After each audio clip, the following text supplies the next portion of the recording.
Hello doctor. दौड़ती भागती जिंदगी में रखिए अपनी सेहत का ख्याल। बीमारियों के असल जड़ से उनके उपचार तक जानिए विशेषज्ञों की राय के साथ अपनी बीमारियों का सही उपचार। Hello doctor.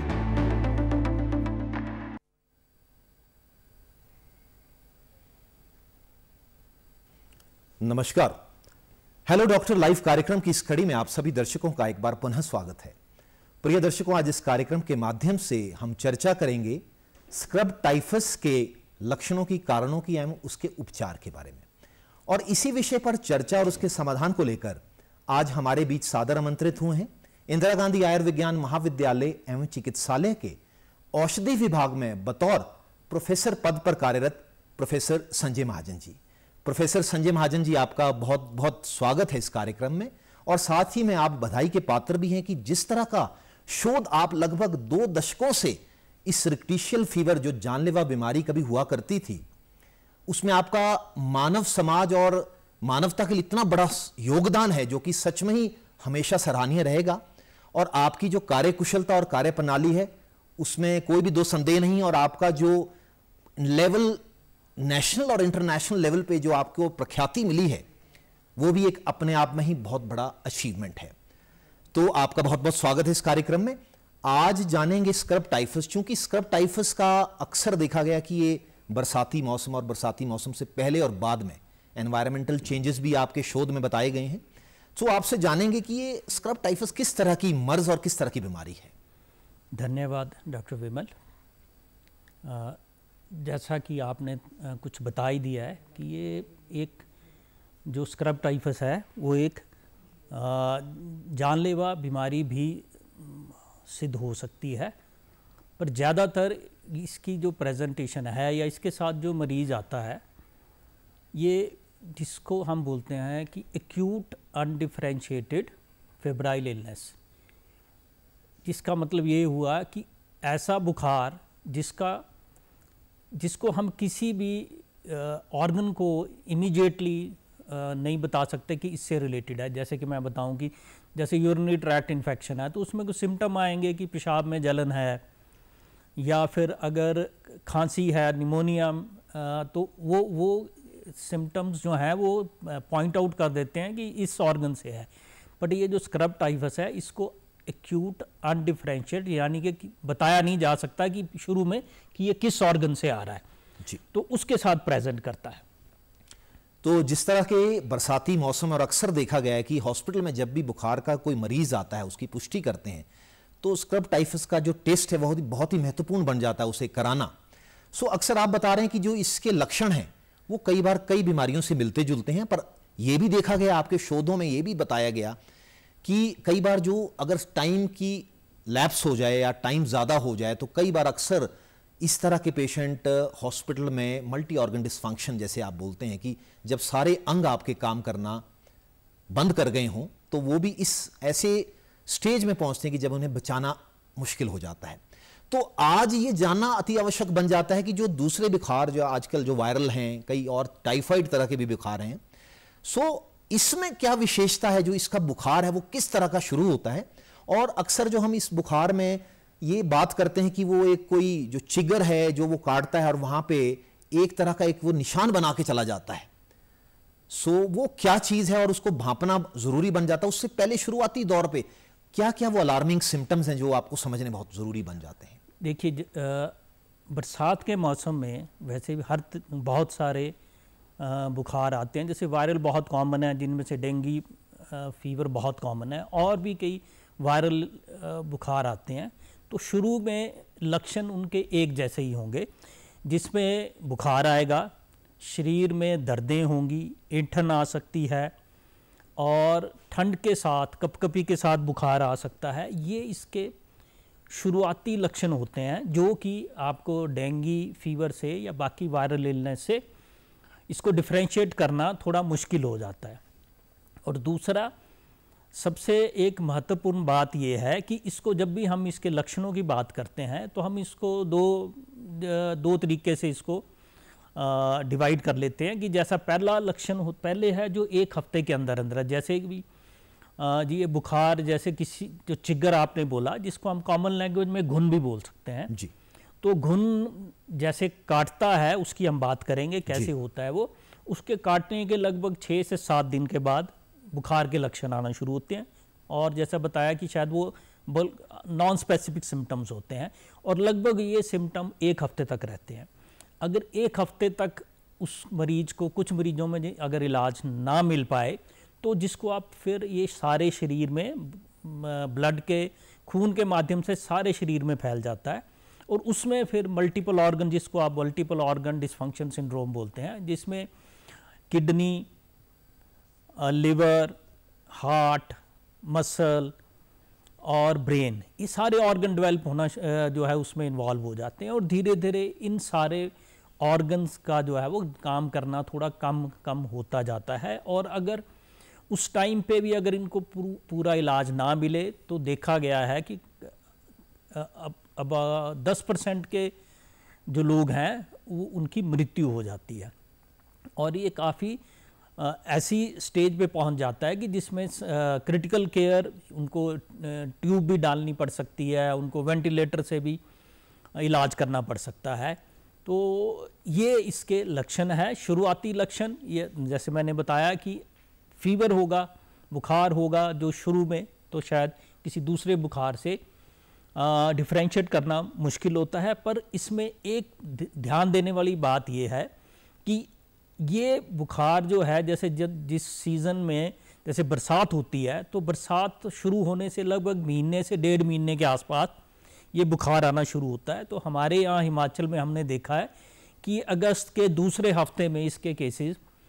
जो ज़्यादा बढ़ के आते हैं वो शुरू हो जाते हैं, बाकी थोड़े थोड़े केसेस तो 15 जुलाई के बाद शुरू हो जाते हैं। जी, तो जिस तरह की आपको सौभाग्य भी मिला है, आप सदस्य हैं core group for control of scrub typhus Himachal Pradesh में भी, और आए दिन आपके जो शोध हैं वो तरह तरह की, इसमें जितने भी सिम्टोमेटोलॉजी में ऊपर उतार चढ़ाव हैं उनके बारे में भी आप संशोधन करते हैं, और साथ में आगे भी आप सलाह मशवरा जो देते हैं, जो कि बहुत मरीजों के लिए और असहाय पब्लिक है जो, और साथ में हमारे समाज के लिए काफ़ी कारगर सिद्ध होता है। लगभग 90 से ज़्यादा पब्लिकेशन आपकी जो नेशनल स्तर पे या इंटरनेशनल स्तर पे आपकी जो काम किया गया है, लगभग 20 सालों से ज़्यादा का जो अनुभव आपका है, तो 20 साल पहले जब स्क्रब टाइफस यहाँ पुष्टि हुई थी तो कितनी मासूम जिंदगियों को मौत के घाट उतरना पड़ा था, और जब तक हमें पता लगा कि ये चिगर इंड्यूस्ड स्क्रब टाइफस नाम का इस तरह का बुखार है, तब तक कितनी मासूम जिंदगियों को मौत के घाट उतरना पड़ा। तो अक्सर ये भी आपके शोध में अक्सर भी ये भी देखा गया कि जिस तरह से आपने शुरुआती दौर में ये बताया गया कि जो लक्षण हैं वो लगभग और दूसरे जितने भी जो बुखार हैं उनके मिलते जुलते होते हैं, आपने इस तरह की भी पुष्टि कर रखी कि जो एटिपिकल प्रेजेंटेशंस हैं इस बुखार में, सो वो भी आपसे जानना पाएंगे, जो रेयरेस्ट ऑफ रेयर जो सिम्टम्स होते हैं वो किस किस तरह से प्रेजेंटेशन हो सकती हैं। देखिए, जैसा किसी भी बीमारी के साथ होता है कि कुछ तो उसके क्लासिकल सिम्टम्स होते हैं, बट अब धीरे धीरे हम क्या देख रहे हैं, जैसे जैसे हम इस बीमारी को पहचानने लगे हैं, तो कई बार हमने देखा है कि वैसे तो 90% लोगों में बुखार होगा, बट कोई 10% लोग ऐसे भी होंगे जिनमें बुखार का लक्षण ही नहीं मिलेगा। जी। वो सीधे ही वो आपके साथ आपके पास प्रेजेंट करेंगे कि आपको अनडिफरेंशिएटेड है बिल्कुल, और उसमें ऐसे सिम्टम्स आ रहे हैं कि जो हम सोच ही नहीं सकते हैं कि ये बुखार के कारण होंगे, जिसमें जो है वो थोड़ा बेहोशी का आना, या कई मरीज ऐसे हैं, क्लासिकली तो हम बोलते हैं कि मल्टीपल ऑर्गन डिसफंक्शन सिंड्रोम होता है, पर कई मरीज ऐसे हैं कि जिनमें शायद गुर्दे की खराबी से ही आए और उनमें बुखार नहीं है, या फिर वो खाली ना उनका गुर्दे की बीमारी है ना उनको लिवर की बीमारी है, सिर्फ ब्रेन का ही इन्फेक्शन हो जाता है डायरेक्टली, तो जिसको ऐसा लगता है कि जैसे सीधा बुखार जो है वो दिमाग को चढ़ गया, जिसको हम कॉमनली बोलते हैं, जिसको मेनिंगोएन्केफेलाइटिस बोलते हैं। तो ऐसे एटिपिकल सिम्टम्स के साथ भी आते हैं, तो उसमें हमें ध्यान देना पड़ता है कि इस सीज़न में हमें सस्पेक्ट करना पड़ता है कि ये कहीं एटिपिकल प्रेजेंटेशन से तो नहीं कि स्क्रब टाइफस ही तो एटिपिकल प्रेजेंटेशन से जी नहीं आ रहा है। चलिए, ये हमारी आवाम को जानना तो अति आवश्यक बन जाता है कि जिस तरह की आपने लक्षण बताए शुरुआती दौर में या बाद में जो एटिपिकल प्रेजेंटेशन के रूप में, पर साथ में हमारा जो दूरदराज क्षेत्र है जहां के हमारे पीएससी लेवल्स में और कम्युनिटी हेल्थ सेंटर लेवल में हमारे जो डॉक्टर भाई बंधु भी हैं वहां पे, उनकी जानकारी के लिए भी बहुत आवश्यक बन जाता कि आज के अगर सिनेरियो में, जिस तरह का सिनेरियो बरसाती है उसके महीने पहले या महीने बाद तक भी अगर इस तरह का कोई बुखार आता है तो क्या ये सुविधाएं जो आप स्क्रब टेस्ट कराते हैं, क्या ये सुविधाएं हमारे दूर दराज क्षेत्रों में भी है? क्या इसकी टेस्ट कराने के बावजूद भी आप जो ड्रग्स का रोल है, जो सिंपल सी एक दवाई होती है जिससे कि ये उपचार बड़ी सटीकता से होता है, तो क्या संदेश देना चाहेंगे जो हमारे डॉक्टर्स हैं पेरिफेरी में, इस तरह का अगर कोई बुखार आ रहा है तो क्या उन्हें डायरेक्टली ही ट्रीटमेंट पे डाल देना चाहिए कि या उनको रेफर करना आवश्यक बन जाता है? देखिए, जैसे मैंने कहा कि जो शुरू का एक हफ्ता है जब उनको सिम्टम आना शुरू होते हैं तो उसके एक हफ्ते के अंदर अंदर इस बीमारी को जो है वो ट्रीट करना बहुत आसान है। एक सिंपल सी 5 या 6 रुपए की टैबलेट आती है डॉक्सीसाइक्लिन, जो हमें दिन में 2 दफ़ा लेनी होती है और 5 से 7 दिन दे के बुखार को ठीक किया जा सकता है। जहाँ तक इसको आज जहाँ हम यहाँ पे MBBS डॉक्टर्स को जो हम ट्रेन करते हैं उसमें हम उनको ये स्पेसिफिकली बताते हैं कि बरसात के दिनों में और उसके बाद कैसे कौन कौन से मरीज हैं जिनमें हमने स्क्रब टाइफस को सस्पेक्ट करना है और उसमें शायद आपको सस्पिशन पे ही उसको ट्रीट कर देना है जी। क्योंकि ये जो दवाई है डॉक्सीसाइक्लिन, एक तो सस्ती है और दूसरी बहुत इफ़ेक्टिव है, और अगर हम इसका सस्पिशन पे या शक के आधार पे भी इसको ट्रीट करेंगे तो हम बहुत सारी जानें बचा लेंगे। जी। चलिए, आपने कहा कि हमारे जितने भी डॉक्टर्स हैं उनको भी सलाह जो आपकी हिदायत हैं वो बिल्कुल ही बहुमूल्य हिदायत हैं, पर अगर कोई स्वेच्छा से ही अगर कोई किसी को बुखार है और वो जानना चाहता है कि मैं स्वेच्छा से भी क्या इस ड्रग का इस्तेमाल कर सकता हूं, तो नहीं, क्या वो हम बिल्कुल भी रिकमेंड नहीं करते हैं जी। जब भी कोई बुखार है इस सीज़न में, स्पेसिफिकली गांव में जो लोग खेतीबाड़ी का काम करते हैं, और हमने देखा है सबसे कॉमनली ये जो महिलाएं जो आज के सीज़न में इस सीज़न में घास काटती हैं जो सर्दियों के लिए जमा करना पड़ता है, उनमें बहुत देखा जाता है। तो अगर हम उन मरीज को बोलेंगे कि आप ये खाना शुरू कर दो तो वो एक तो सहायक भी नहीं होगा, ड्रग्स के साइड इफ़ेक्ट्स भी आ सकते हैं जी। तो सबसे पहली हिदायत ये है कि जो कहीं भी नज़दीक आपको डॉक्टर अवेलेबल है, चाहे MBBS है, जो कोई भी हॉस्पिटल नज़दीक है, पहले वहाँ जाएं। वो देख के, जैसे आपने कहा कि उसमें एशकार एक चीज़ है जहाँ पे वो जो घुन है वो काटता है। हमने बहुत कॉमनली देखा है कि ये जो औरतें जो हमारे घास काटने जाती हैं वो उसको जो उसका बना के सिर पे लेके घर तक ले जाने के लिए वो सिर पे रख के ले जाती हैं। तो ये जो घुन है वो जो घास उगता है, घास पनपता है, उस पे होता है, तो वो वहाँ से हट के वो शरीर में चला जाता है, तो शरीर में वहाँ वो काट लेता है, जहाँ वो काटेगा वहाँ पे वो एक काले रंग का दाग बनता है जिसको एशकार बोलते हैं।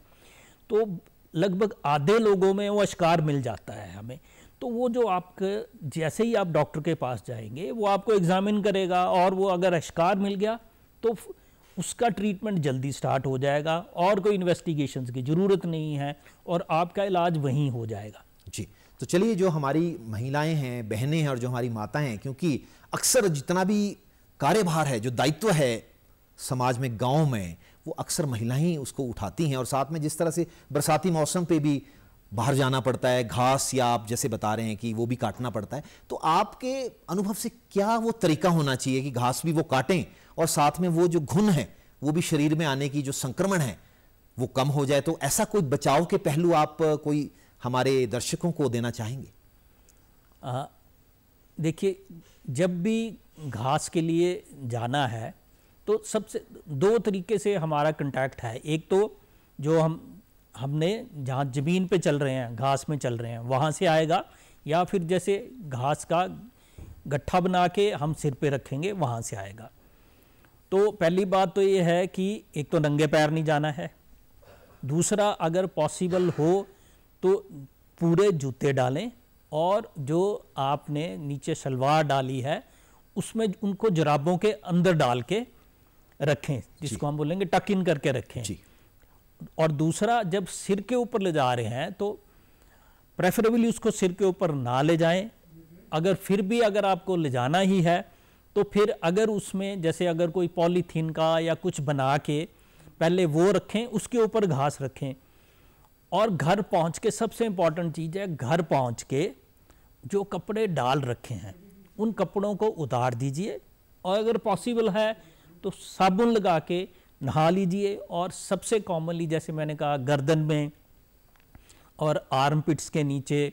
और जो है वो साबुन लगा के, अगर वो बाई चांस कीड़ा आया भी है तो अगर आप नहा लेंगे तो कीड़ा वहाँ से निकल जाएगा। और अगर मैं समझ रहा हूँ कि ये शायद हमारे सेटअप में हर बार पॉसिबल नहीं है, तो उस में सबसे बड़ा जो हम प्रिकॉशन ले सकते हैं कि जब भी बुखार आए इस सीज़न में, जिसको आप मान लीजिए कि 15 जुलाई से 15 अक्टूबर तक, तो कोई भी बुखार आए तो उसमें हम ये मान के चलें कि ये स्क्रब टाइफस हो सकता है। और उसके लिए जब भी बुखार आए तो नज़दीक के हॉस्पिटल में जाएं और हॉस्पिटल में जाके डॉक्टर को दिखा के फिर ही आप ट्रीटमेंट स्टार्ट करें, अपनी मर्जी से ना लें। उससे बहुत सारी जानें बचाई जा सकती हैं। तो डरने की बात भी नहीं है, ऐसा भी नहीं है कि आपने 15 जुलाई और अगस्त तक काम ही नहीं करना, बाहर खेतों खलिहानों में नहीं जाना। प्रिकॉशन और सावधानियां जो है, प्राइमरी प्रिवेंशन का जो तौर है वो भरपूर अपनाएं। और जिस तरह की भी हिदायत हमारे सर ने जो आपको प्रदान की हैं उनको भी अमल में लाएं। और किसी कारणवश अगर आप ग्रसित भी हो जाएं तो नज़दीकी डॉक्टर से सलाह मशवरा ले लें। अगर खान पान की अगर बात करें तो खान पान किस तरह का होना चाहिए? क्या इसका इम्यूनिटी से भी कुछ डायरेक्टली रिलेशन है या नहीं है? ऐसा देखा गया है कि जिन मरीजों जो पहले ही किसी बीमारी से ग्रसित हैं, जैसे क्रॉनिक गुर्दे की बीमारी से पीड़ित हैं या कुछ जिनको हार्ट फेलियर है, अगर उनमें ये डिजीज़ आती है तो वो उनको ज़्यादा ग्रसित करती है और उसमें जान का खतरा ज़्यादा, क्योंकि उनके ऑर्गन पहले से ही कॉम्प्रोमाइज्ड हैं। तो उन लोगों का हमें विशेष ध्यान रखना पड़ता है। और जहाँ तक न्यूट्रिशन का बात है, अगर हम घर में बनने वाला पौष्टिक खाना जो खाते हैं वो खाएं, कोई स्पेशल खाना खाने की इसमें वैसा कोई लेने की ज़रूरत नहीं होती। तो डॉक्टर साहब, अब इतना ज़्यादा कार्य हो चुका है स्क्रब टाइफस में, और अब अक्सर जो है स्क्रब टाइफस, जैसे आप बता रहे हैं कि हल्की सी दवाई, जो बड़ी सस्ती सी दवाई है, उसकी आपकी बहुत ही जो कीमती ज़िंदगी है आप उसको बचा सकते हैं शुरुआती दौर में, अगर वो पुष्टि आप लक्ष्यों की कर लेते हैं। अगर कोई हम वैक्सीन की बात करें तो क्या वैक्सीन भी अभी ऐसी कोई पाइपलाइन में है या ऐसे कोई मार्केट में वैक्सीन भी है कि हम इस मौसम में आने से पहले ही उस वैक्सीन का सेवन कर लें, शरीर में लगा लें, जिससे कि आप कवच के तौर पे इस बीमारी से दूर रख सकते हैं? जहाँ तक वैक्सीन का सवाल है तो वर्ल्ड ओवर इस पे बहुत रिसर्च चल रही है, बट अभी तक इस पे वैक्सीन नहीं बन पाई है और थोड़ा इसमें वैक्सीन बनाना अभी मुश्किल है। कुछ उसके जेनेटिक रीजंस हैं, उस पे शोध हो रहा है। तो अभी तो निकट भविष्य में हम कुछ सालों तक तो वैक्सीनेशन पॉसिबल नहीं है, लगता नहीं है। आखिरी प्रश्न मैं एक और आपसे करना चाहूँगा। जिस तरह से आपने कहा कि आईजीएम स्क्रब या स्क्रब की जो टेस्ट करने वाला, अक्सर ये भी देखा गया कि कई लैब्स में इसकी रिपोर्ट की जो पुष्टि पॉजिटिव की जाती है वो पैनिक बन जाता है। अक्सर कई और बीमारियों में भी ये टेस्ट पॉजिटिव आ सकता है। सो ऐसा मान के ये समझना अच्छा अनिवार्य रहेगा कि आपको स्क्रब टाइप पॉजिटिव आ गया तो आप सिर्फ स्क्रब का ही इलाज करेंगे? देखिए, ये देखना जिसको हम बोलते हैं कि इसको जो है हम इंटरप्रेट करेंगे इन कंटेक्स्ट, हमें देखना पड़ेगा कि क्या ये सिम्टम्स जो हैं वो स्क्रब टाइफस के हैं कि नहीं है। अगर वो, क्योंकि ये बहुत कॉमन है हमारी पॉपुलेशन में, तो कई बार देखा ये गया है कि अगर किसी को पिछले साल का भी स्क्रब टाइफस हुआ हो तो आईजीएम एंटीबॉडीज़ पॉजिटिव आ सकती हैं। तो खाली सिर्फ किसी की, अगर आपने किसी कारण स्क्रब टाइफस के लिए आईजीएम पॉजिटिव आ गया और उसको अगर कोई सिम्टम नहीं है तो फिर उसको अपने आप दवाई नहीं खानी है, तो उसको फिर भी जो है वो डॉक्टर के पास जाना है और वो उसको इंटरप्रेट करेगा कि क्या इस मरीज को दवाई की ज़रूरत है कि नहीं है। जी, अक्सर लोग आपके पास सीरियस कंडीशन में हॉस्पिटल से डिस्चार्ज होते हैं स्क्रब टाइफस कॉम्प्लिकेशन के बाद, तो उनका जो रेस्टिंग है, उनका खान पान है और उनकी जो दिनचर्या है, जो जब वापस उन्होंने घर के कामकाज में वापस आना है, तो कितने दिन का विशेष ध्यान रखना और किस तरह का खान पान उस दौरान रखना है? जैसा मैंने पहले बताया कि खान पान में कोई विशेष ध्यान देने की ज़रूरत नहीं है। नॉर्मल घर की जो हेल्थ डाइट हम खाते हैं, बैलेंस डाइट, वो खानी है। वो देखना पड़ेगा कि मरीज कितनी, उसकी जो बीमारी थी कितनी गंभीर है, उसके हिसाब से देखना पड़ेगा कि उसको रिकवरी में कितना टाइम लगता है। वो कई बार 2 से 3 हफ्ते तक भी उसको रिकवरी के लग जाएंगे। उसमें कोई विशेष ट्रीटमेंट की ज़रूरत नहीं है, कोई विशेष तरीके का खाना खाने की ज़रूरत नहीं है। बस मरीज को जितनी उसकी कैपेसिटी है उसके हिसाब से काम करे, जब थकान हो जाए तो रुक जाए और धीरे धीरे इसको वो कितने गंभीरता से पीड़ित था उसके हिसाब से वो